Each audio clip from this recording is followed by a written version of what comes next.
Avec la permission d'Hachem, que Dieu fasse que on ne soit pas perturbé avec les sirènes.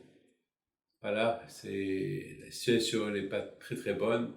Quand je vois qu'il fasse que on est à 3 jours avant Matan Torah, et vous savez que Akadosh Baruch Hu, il a dit à Moshe Rabbeinu de préparer les Juifs 3 jours avant Matan Torah. Donc on est à 3 jours.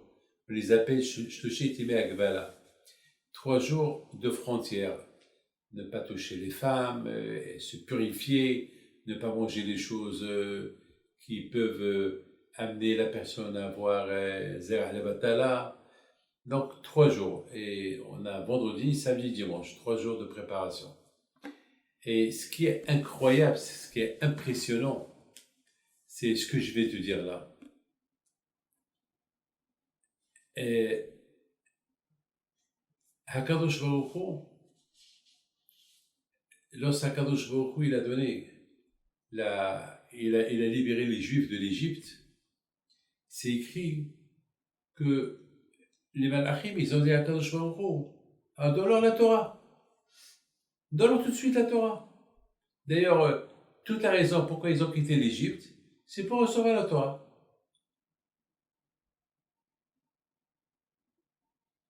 Alors, donne-leur la Torah maintenant.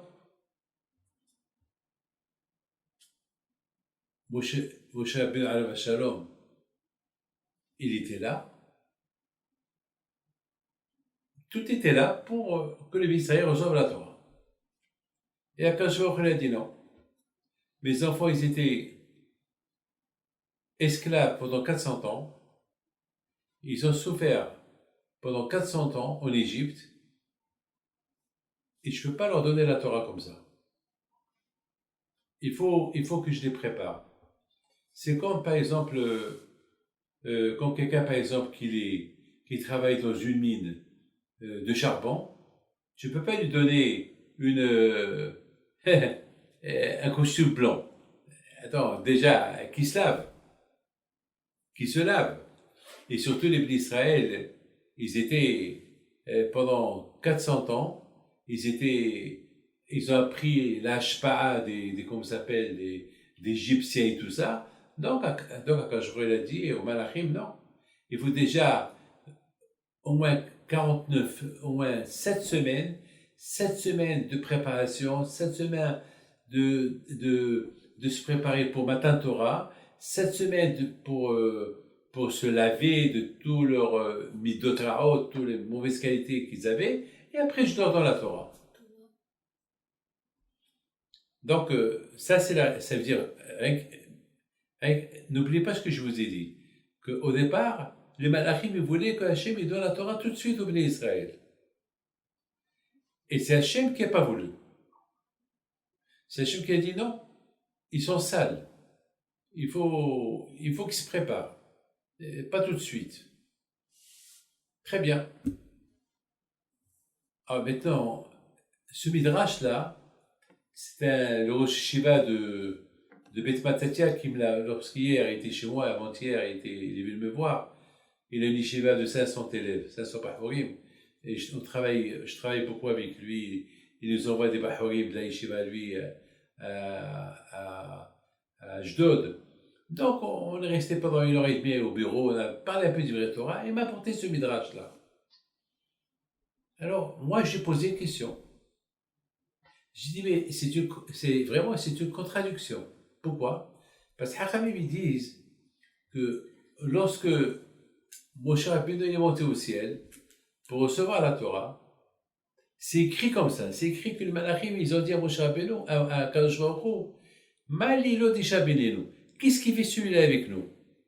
Alors ils ont dit, à Kadosh Baruch Hu leur a dit, ben il est venu pour recevoir la Torah.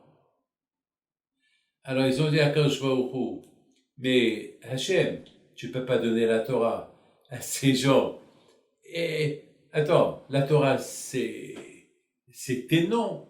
La Torah, avec la Torah tu as créé le monde. Quoi, tu vas donner cette Torah à ces êtres humains-là? Non, tu peux pas. Laisse la Torah au ciel, donne-leur des mitzvot, mais la Torah tu la laisses au ciel. Non, tu peux leur donner comme Abraham, Isaac et Yaakov. Ils ont respecté la Torah. Mais Hachem ne leur a pas donné.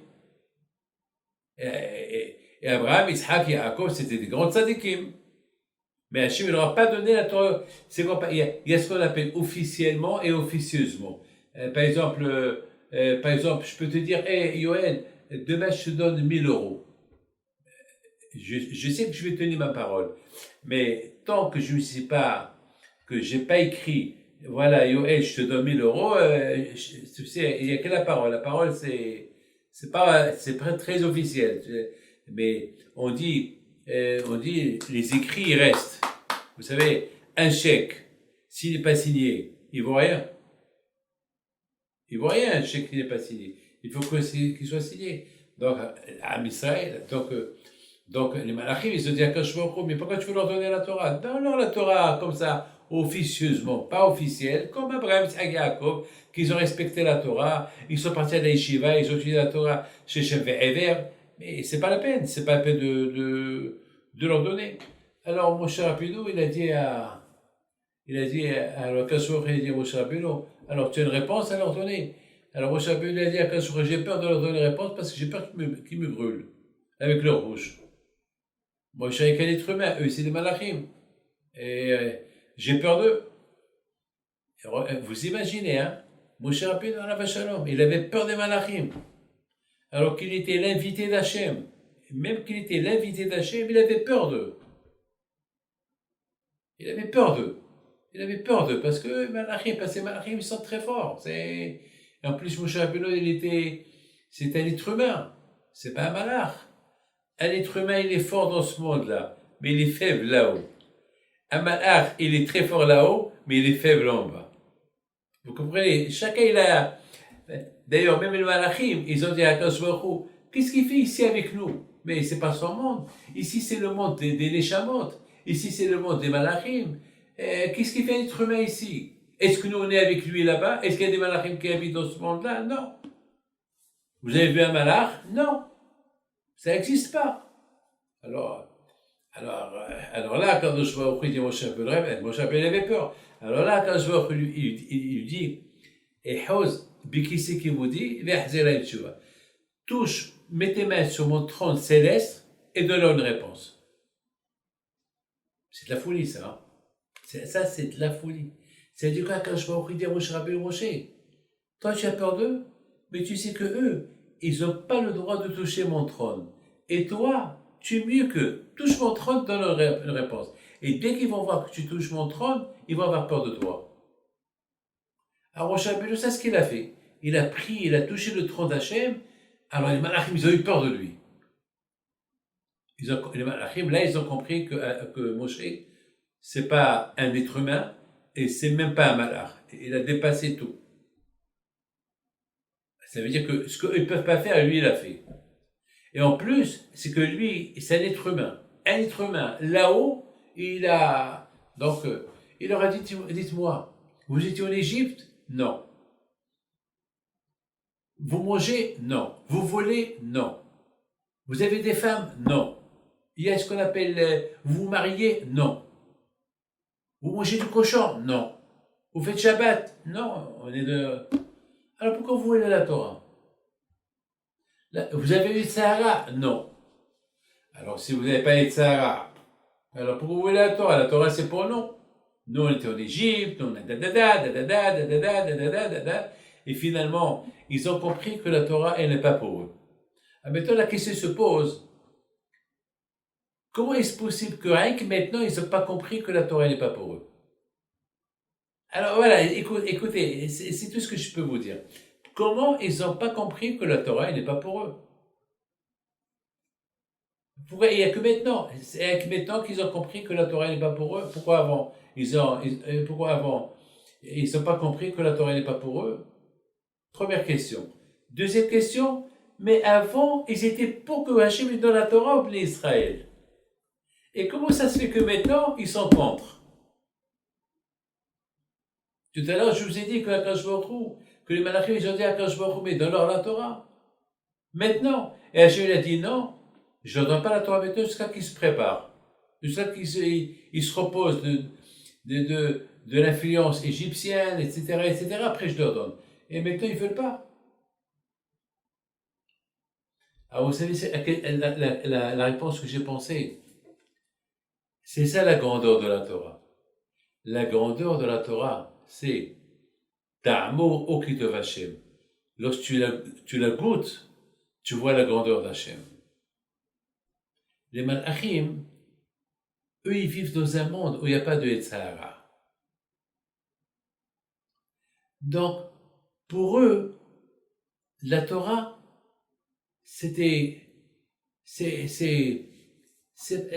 pour eux, la Torah, c'est comme par exemple, une photo que tu peux avoir des deux côtés. Il y a par exemple ici, voilà, recto verso, tu peux l'avoir. D'ailleurs, vous savez que les tables de la loi, ils sont recto verso. Le Aleph qu'il écrit comme ça, Aleph, derrière c'est écrit Aleph comme ça. Pareil. Alors que c'est pas logique, vous comprenez ou pas? Si tu écris Aleph comme ça, et si tu tournes de l'autre côté, tu vois Aleph à l'envers. Comme en français.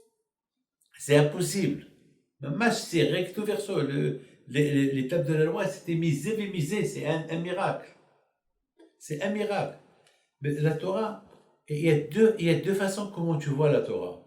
Il y a deux façons comment tu vois la Torah. Les Malachim, ils ont vu la Torah ils ont vu la lumière de la Torah. Ils voyaient la Torah, la lumière de la Torah. Ils voyaient, c'est la splendeur. Et chaque lettre, c'est des milliards de lumières. Pour eux, la Torah, c'est, de tous les sens, c'est comme ça que la Torah, elle est dans l'autre monde. Mais dans ce monde-là, la Torah, on ne peut pas la voir de la même façon qu'on peut la voir dans l'autre monde. Pourquoi? Parce que dans ce monde-là, il y a un monde de Yetzirah. L'autre monde, c'est le monde de la lumière. L'autre monde, c'est le monde où il n'y a pas de Yetzirah. Donc l'autre monde, la Torah, elle est d'une autre manière complètement. Mais dans ce monde-là, c'est avec cette Torah-là, tu combats le Yetzirah. C'est d'une autre manière.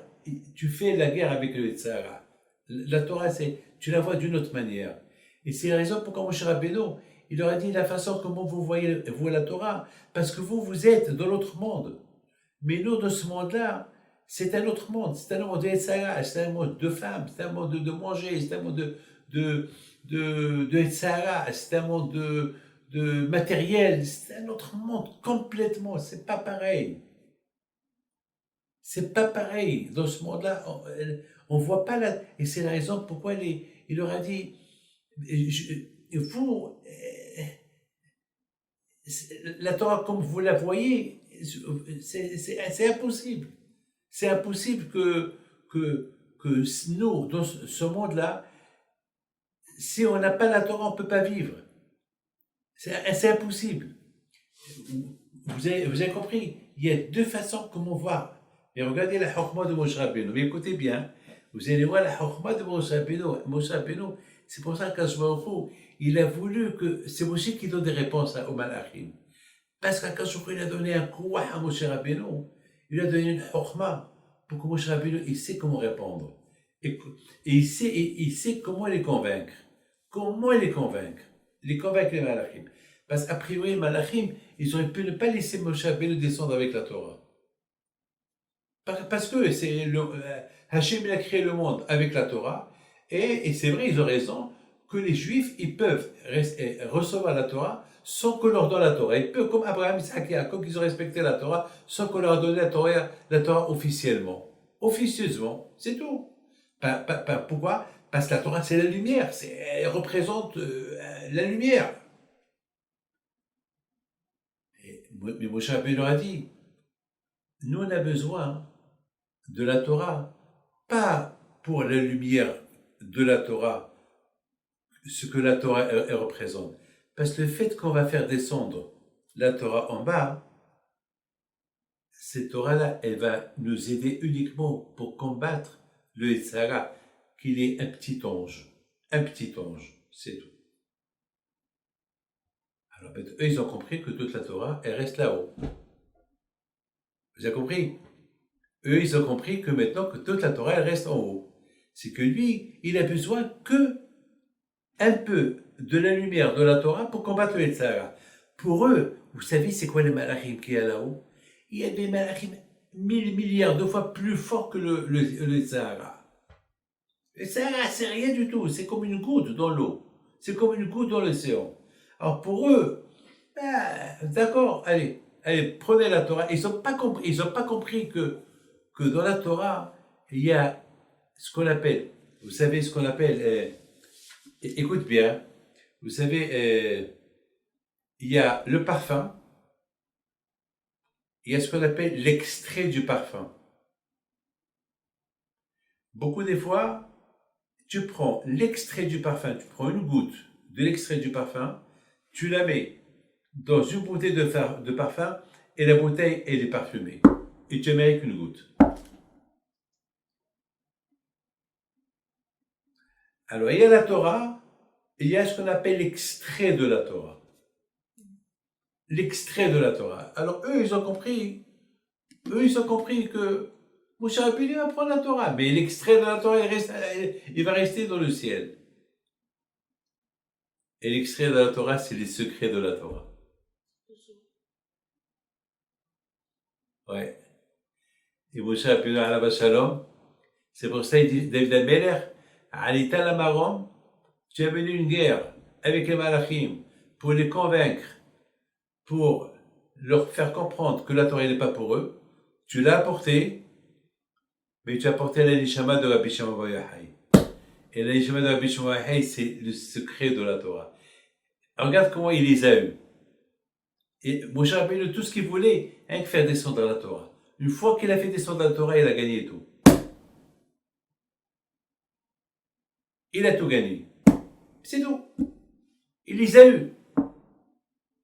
Parce que pour les malachim, d'accord, il y a le Yetzirah, d'accord, prenez la Torah pour combattre le Yetzirah. Ah oui, c'est vrai, vous êtes mariés. Ah oui, c'est vrai, il y a du cochon, il y a le hazir, il y a le taref, il y a ça, le matériel, bababa. Attends, mais à part ça, il y a les secrets de la Torah. Et c'est de la folie, bébête. Ah, mais toi, vous avez compris, au départ, les malachim, ils étaient pauvres, comme Moshe Rabbeinu, pour que les Israéliens prennent la Torah. Mais lorsqu'ils ont vu Moshe Rabbeinu arriver chez eux là-haut, ils n'ont pas compris. C'est pas ça que nous on a pensé. Nous on n'a pas pensé qu'ils peuvent même venir chez nous et prendre tout. Ça non, on n'est pas d'accord. C'est vrai, nous on est d'accord qu'ils ont la Torah, mais nous, on n'est pas d'accord qu'ils prennent la Torah d'ici en bas. Nous on est d'accord, officieusement oui. Mais Moshe Rabbeinu leur a dit, mais officieusement, on ne peut pas mener la guerre contre les Yetzirah. Il faut officiellement. Alors officiellement d'accord, mais pas les secrets de la Torah. Mais Moshe Rabbeinu, c'est pour ça qu'Akadosh Baruch Hu dit à Moshe Rabbeinu, et Hoz b'kisei kibodi, touche mon trône céleste. C'est quoi le secret? Touche mon trône céleste. Mais tu sais qui peut toucher le trône d'Hachem? Personne. Parce que le trône d'Hachem, c'est les secrets de la Torah. Ça veut dire, voilà, en touchant mon trône céleste, ça y est, tu as pris déjà les secrets de la Torah. C'est de la folie. Et eux, ils ne se sont pas rendus compte. Ils les ont eus. Mais une fois, écoute-moi bien, vous savez que lorsque les Israéliens ont fait la faute du veau d'or, personne ne savait qu'ils ont fait la faute du veau d'or. Il n'y avait que Moshe Rabbeinu seul. Pourquoi les Malachim, ils n'ont pas su? Comme les Malachim, ils sont là où ils ne voyaient pas qu'ils ont fait le veau d'or, Akadosh Baruch Hu, il a fermé les yeux des Malachim qu'ils ne voyaient pas. Pourquoi? Parce que si Malachim, ils voient que les Juifs, ils ont fait le veau d'or, alors que la Torah, elle n'est pas descendue, ça serait un grand problème que Moshe Rabbeinu, ils puissent descendre en vie de là-haut. Quoi? Même à la Torah, même officieusement, tu ne la prends pas. Alors, regarde qu'est-ce qu'ils ont fait. Ils ont reçu la Torah, et maintenant ils ont fait le veau d'or. Alors, Akadosh Baruch Hu, il a fait que personne n'a vu. Une fois que Moshe Rabbeinu est descendu en bas, et que la Torah déjà été dans ses mains, il a pris les tables de la loi et il les a cassées. Pourquoi il les a cassées? Pour montrer aux Malachim, voilà, la Torah que j'ai pris, et les Juifs, ils ne la méritent pas. Comme ça, les Malachim ne vont pas critiquer les Juifs. Mais en cachette, la neshama de Rabbi Shimon Bar Yochai est chez lui. Ça, il n'a pas caché. Ça, il n'a pas cassé. Maintenant, après Moshe Rabbeinu, il est remonté au ciel, encore 2 fois. Mais on a vu que les malachim, ils n'ont rien dit. Parce qu'il était l'invité spécial de Akadosh Baruch Hu. Et Akadosh Baruch Hu, il l'a protégé. C'est de la folie, c'est de la folie. Et après, lorsque les bénis Israël, ils ont fait une grande teshuva et Akadosh Baruch Hu, il a pardonné, alors la Torah, elle est devenue officiellement, et les secrets de la Torah, la Torah, elle est devenue entièrement pour Am Israël. Regardez combien même Akadosh Baruch Hu, parfois, il a besoin, parce qu'il y a un protocole dans le ciel. Il y a un protocole. Et les malachim, ils surveillent le protocole du bon Dieu. Les malachim, ils surveillent le protocole d'Hachem. Les malachim. Il faut qu'ils surveillent le protocole d'Hachem. L'honneur d'Hachem. Donc les malachim, au départ, ils étaient pour que la Torah soit donnée officieusement, comme Abraham, Yitzhak, Yaakov, Elishvatim, comme Shem Ever, comme Noah, ils ont étudié la Torah, mais pas officiel, officieux. Voilà, c'est comme par exemple, je te prête ma voiture, mais je ne te donne pas le papier. Je te prête ma voiture, mais je peux la prendre quand je veux. Vous comprenez? Mais si je te donne les papiers et tout, ça veut dire, elle est à toi. Donc les malachim au départ, ils étaient. Mais lorsqu'ils ont vu Moshe Rabbeinu chez eux, ça veut dire qu'il avait officiellement. Là, ils n'étaient pas pour. Là, ils n'étaient pas. Alors Moshe Rabbeinu a dit, mais c'est rien. Mais je prends la Torah officiellement. Uniquement la Torah Shipirtav, le Tignov, le Tirtsa, etc. pour les Sahara. Mais les secrets de la Torah, ça, ils n'ont pas parlé de ça. Mais Moshe Rabbeinu a caché qu'il a pris la neshama de Rabbi Shimon Bar Yochai. Et lorsqu'il est descendu, il a cassé que l'étape de la loi, que les mitzvot, la Torah orale, la Torah écrite, pardon, mais la Torah orale était dans ses poches. C'est plus facile la Torah écrite que la Torah orale. Parce que la Torah écrite, c'est rien. Hachem, il a cassé, il va lui donner. Mais la Torah orale, les secrets, ça c'est très dur. Très très dur. Maintenant, d'après tout ce que je vous ai expliqué, on voit que les bénis Israël dans le désert, ils sont arrivés à un niveau spirituel très élevé. Vous n'avez aucune idée comment ils étaient les bénis Israël. Vous n'avez aucune idée. Mon Rav, Alav Shalom, Rav Shammai, Alav Shalom, il dit que les bénis Israël dans la mer, ils ont vu Ze'eli ve'Alveu, ils ont vu la Shrena, ils ont vu Hachem dans toute la création. C'est quelque chose qu'on ne peut pas imaginer ce qu'ils ont vu, Am Israël. Ze'eli ve'Alveu, ça veut dire qu'ils ont vu Hachem partout. Ils ont vu dans la mer, ils ont vu Hachem. Ils ont vu Hachem partout, ça veut dire qu'ils ont vu la main d'Hachem partout. Il n'y a pas un autre milibado, il n'y a rien où il n'y a pas la présence d'Hachem. Ils sont arrivés à ce niveau-là. Mais n'oubliez pas une chose. De plus que tu montes de niveau, et le Tsar est très fort. Ouais. Tu sais que chez Bet Shimon, il s'appelle Shelomiel Ben Tsuri Shaddai, Zimri. Il était un grand tzaddik. Il avait presque 200, et il y a ceux qui disent qu'il avait 400 ans. Il y a ceux qui disent qu'il avait 280 ans. Comment il partait avec une Goya? Comment il partait avec une Goya? Il était parmi ceux qui ont inauguré le Mishkan. Il y avait 12, ils étaient tous des prophètes. Comment tu peux imaginer qu'il a fait ça? Comment tu peux imaginer? Comment tu peux imaginer? Il faut savoir une chose, mon fils. Al-Tami be'atzmach ad yom motar. Il dit Pekavot. Tu peux être Rabbi Haim Pinto. Tu peux être le plus grand tzaddik du monde. Si tu fais pas attention, le tzara est très fort. De plus que tu es tzaddik, de plus que le tzara il est derrière toi.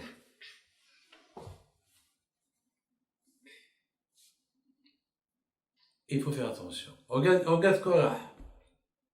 Il était un prophète Korah. De Korah, il est sorti Shmuel Hanavi, qui était l'équivalent de Moshe Aaron. Et à la fin, il a fait la guerre avec Moshe Rabbeinu. Qui a fait la guerre avec Moshe Rabbeinu? Nahshon ben Aminadav. Nahshon ben Aminadav, celui qui a fait le Kiddush Hashem, le premier. Il a cru dans les pouvoirs de Korah. Il a dit, pourquoi pas, petit, il a raison. Comment Nahshon ben Aminadav? Comment tu peux? La Gemara raconte que Yohanan, Kohen Gadol, il était 80 ans, Kohen Gadol, 80 ans, elle a fait devenu athée. Le maître de Rabbi Meir Ba'alanes, il s'appelle Elisha ben Abouya. Elisha ben Abouya, il est monté au ciel avec Rabbi Akiva et Ben Zoma et Ben Azaï. Il est devenu athée. Comment tu comprends ça? Pour te dire. Et de l'autre côté, tu vois Ankelos qui est devenu un tzaddik. Shemaïa et Abtalion. Tu vois de l'autre côté, beaucoup de Obadia. Il était la descendance de Esav. Il est devenu un prophète. D'un côté, tu vois des tzaddikim qui devaient être Sha'im, de l'autre côté, tu vois des goïms qui devaient être tzaddikim. Et Rabbi Akiva. Et Shemaïa et Abtalion. Et Rabbi Meir. Mais ça, il est fort. Et la Torah, elle veut nous apprendre jusqu'à combien le Yetzara était fort. Yetzara, à l'époque de Zimri. Et avec tout ce qu'il était. Maintenant, la question, vous allez me poser la question, mais Akadosh Baruch Hu, oui, mais n'oubliez pas une chose. Akadosh Baruch Hu, il t'a donné le libre arbitre. Hachem, il se mêle pas de ton libre arbitre. Il t'aide pas. Hakadosh Baruch Hu, il t'aide uniquement lorsque Hachem voit que toi tu vas être aidé, alors là il t'aide. Mais si Hachem voit que toi tu ne veux pas être aidé, alors Hachem ne t'aide pas. Vous savez qu'une fois,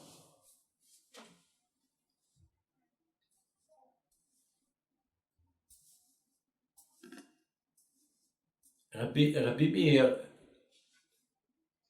il a dit une phrase sur beaucoup de fois la Gemara a dit, il y avait des tzadikim qui ont dit, moi le Tzara, je peux le combattre. Et je vais le gagner. Et le Tzara est parti chez Akadosh Baruch Hu. Il dit à Akadosh Baruch Hu, donne-moi celui-là entre mes mains, je vais le casser en deux. Akadosh Baruch Hu leur dit, écoutez, je vous le donne, mais ne le tuez pas. Une fois Rabbi Akiva, il a dit une phrase comme ça. Et une fois Rabbi Akiva, il marchait dans la forêt, et il entend un sifflet. Et il lève ses yeux, il voit une très belle femme. La plus belle femme du monde. Il était vieux, il a grimpé l'arbre pour arriver vers la femme. Et la femme, elle prend ses mains, elle lui dit, moi je suis le Satan. Si c'est pas Hachem qui m'a dit que je te tue pas, je t'aurais tué maintenant.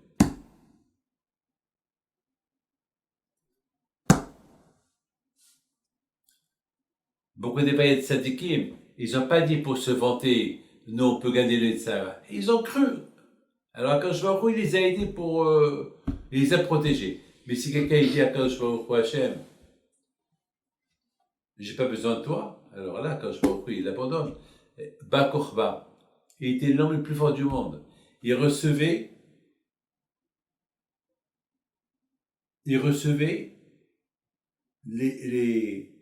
lorsque les Romains, ils ont voulu détruire Béthar, ils recevaient des bombes de l'époque. Et ils recevaient comme ça, après ils faisaient comme ça, pom, ils les rejetaient sur les Romains. Ils tuaient des milliers.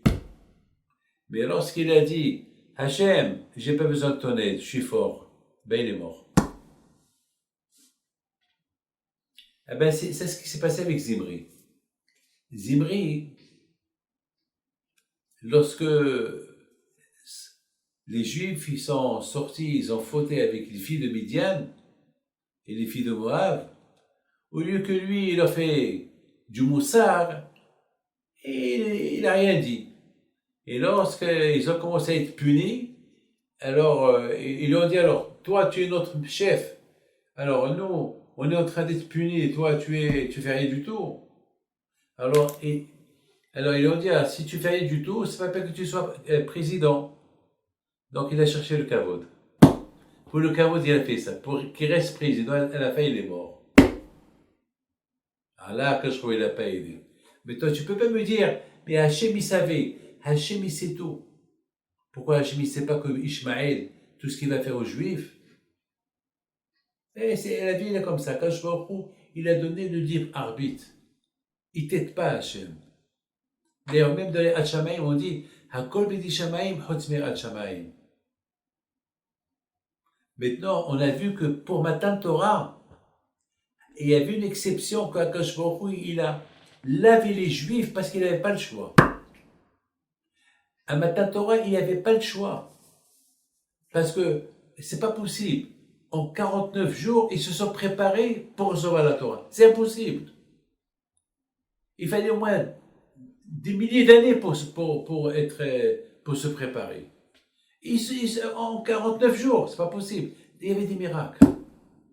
Parce qu'Hachem, il n'avait pas le choix.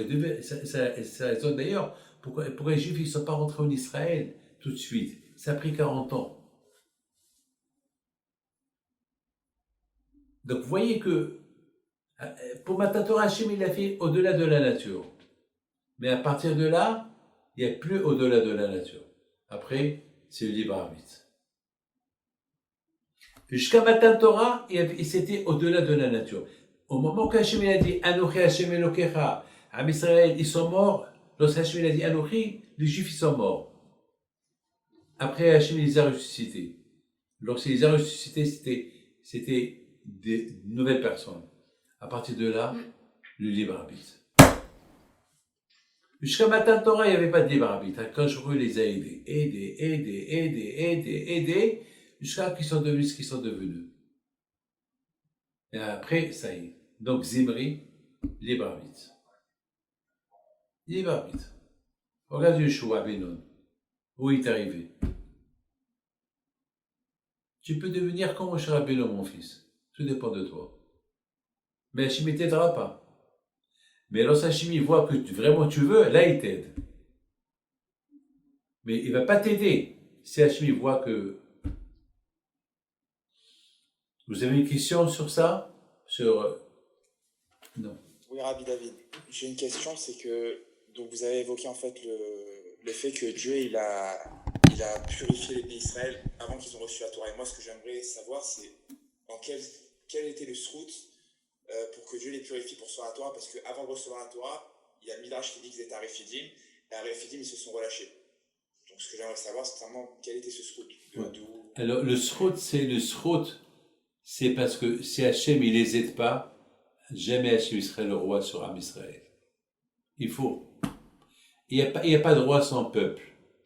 C'est impossible. Avant que Hachem leur a donné la Torah, il leur a dit il n'avait pas le choix. Il n'avait pas le choix. Et il faut.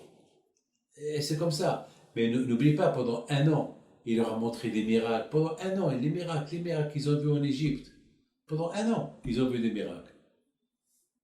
Je crois qu'ils ont commencé à comprendre qu'il n'y a que Hachem. Donc il a fallu, il faut que Akash Baruch les aide à se purifier. Une fois qu'ils ont atteint. Et d'ailleurs, merci ce que vous avez dit. D'ailleurs, je me suis posé la question. Et alors, qu'est-ce qu'ils se sont relâchés de la Torah? Pourquoi Akash Baruch il n'a pas fait? Akash Baruch il les a aidés. Pourquoi Akash Baruch il les a laissés se relâcher? Et il ne fallait pas qu'il les laisse se relâcher. Il fallait qu'il les laisse. Akash Baruch il a voulu leur montrer. Vous voyez, voilà, je vous aide. Regardez, pendant quelques secondes, je ne vous ai pas aidé, regarde ce qui est arrivé. Alors maintenant, ils ont pris une leçon. Très bien. Alors maintenant, à partir de là, à partir de la Torah, une fois qu'ils ont reçu la Torah, à partir de maintenant, je ne vous connais plus.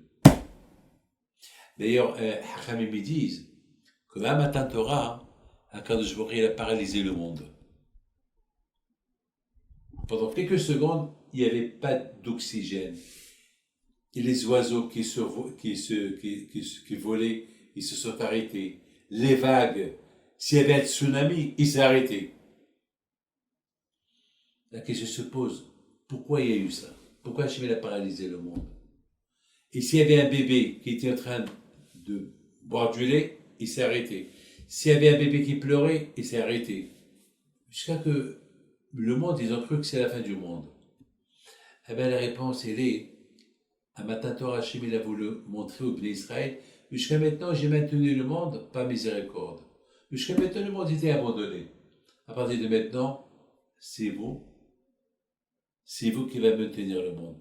Alors là, Mohamed, à la Torah, et à la Bouddha, s'il n'y a pas la Torah, s'il n'y a pas le Hesed, et s'il n'y a pas la Avoda, la prière, le monde va être détruit. Jusqu'à maintenant, je l'ai maintenu sans ces trois choses-là. À partir de maintenant, c'est vous. Donc maintenant, quand je prie la mis les Juifs en responsabilité. Maintenant, voilà, c'est comme par exemple ton père, et tu dis, Yoël, voilà, à partir de maintenant, moi je vais prendre des vacances, voilà, je vais me reposer, et voilà les clés, débrouille-toi. Voilà, tu es responsable. Jusqu'à maintenant, je t'ai nourri, je t'ai logé, à partir de maintenant, allez, voilà les clés, moi je vais aller avec ta mère, on va aller se reposer, voilà. Ouais, je vais aller étudier la Torah et débrouille-toi. Alors si ça va, c'est grâce à toi. Eh bien si ça va pas, c'est à cause de toi. T'as compris? Oui, Rabbi David. Voilà, c'est beau, hein? Très joli, vraiment, j'ai beaucoup aimé ce cours-là. Alors, mais c'est maintenant, on comprend très très bien l'histoire de Zimri. C'est un tzaddik, Zimri. C'est un grand tzaddik. Vous savez qu'est-ce qu'il dit au Rahim Akadosh sur Zimri? Une fois que Pinhas l'a tué, c'est écrit Ben Ish HaIsraélite, le fils d'un Israël, israélite. Et Rahim Akadosh il dit comment? Il vient de faute avec une goya, tu l'appelles israélite. Il dit Rahim Akadosh, même qu'il a fauté, c'est un juif. Pourquoi? Parce qu'il va être à Guéhinam, il va recevoir quelques coups à Guéhinam, après il aura Gan Eden. Il y a une femme, la pauvre, aujourd'hui, elle est venue chez moi. Elle m'a dit que son fils, il est avec une goya, il va se marier avec elle cette semaine. Il veut se convertir au bouddhisme. Paul a commencé à pleurer, il m'a dit, et même s'il devient bouddhiste, est-ce que c'est un juif toujours? Je dis oui, il restera toujours juif. Elle a pleuré de joie. Il me dit, et si un jour il fait teshuva, il peut faire Kaddish? Je lui dis oui. Il m'a dit, pourquoi? Il va pas se convertir encore, se reconvertir? Je dis non, il est né juif, il restera juif toute sa vie. Même s'il devient, je sais pas quoi. Parce qu'il a reçu la Torah. Parce que lorsqu'il a reçu la Torah, il était juif.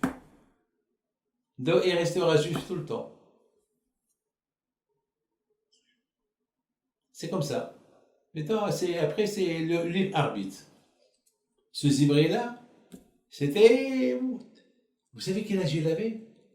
Presque 380 ans il avait. T'es vieux. Il paraît qu'il a connu son grand-père, Shimon. C'est la folie. Un vieux comme ça. Le kavod. Ouais, tout ça est tombé. C'est impressionnant. Ouais, le kavod. Pour rester, c'est le kavod. Comme Hanan Kohen Gadol, comme beaucoup. Voilà mon fils, et j'espère que c'était bien.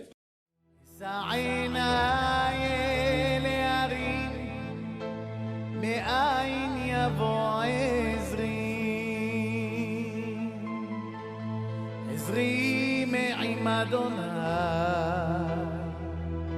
עושה שמיים